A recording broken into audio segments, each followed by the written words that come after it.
Okay, which pile is your card in? This one. The middle one. Cool. Okay. Now I'm gonna have to come clean here.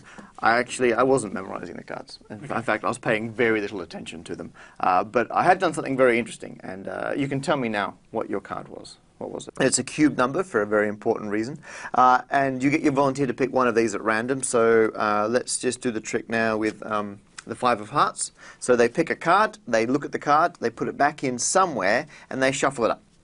So now there's a card somewhere at a certain position, but you don't know what it is and you don't know where it is. However, once you start putting it down into 3 piles, you get them to watch very closely, and eventually they will be able to point out which pile, there it is, it's in the first one. They will be able to point out which pile it was in. So in this particular case, you would ask them where it is. They would say it's in the first pile. You then pick them up, and as you pick them up, you've got a choice. So these, it doesn't matter what's in these, right? So that stack of cards and that stack of cards are completely, or we're indifferent to these.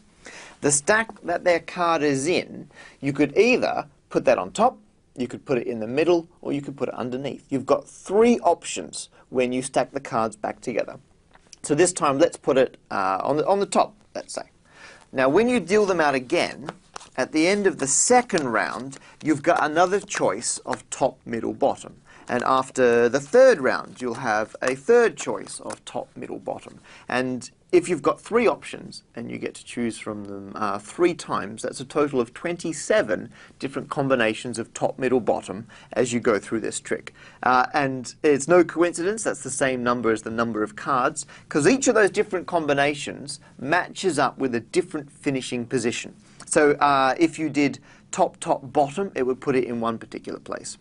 In fact, the trick I did before, I put it, it was middle, bottom, top, and that put it into the 8th position.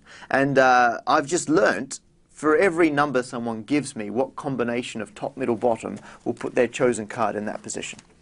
Now you can just memorize those combinations, or you can look into the maths behind why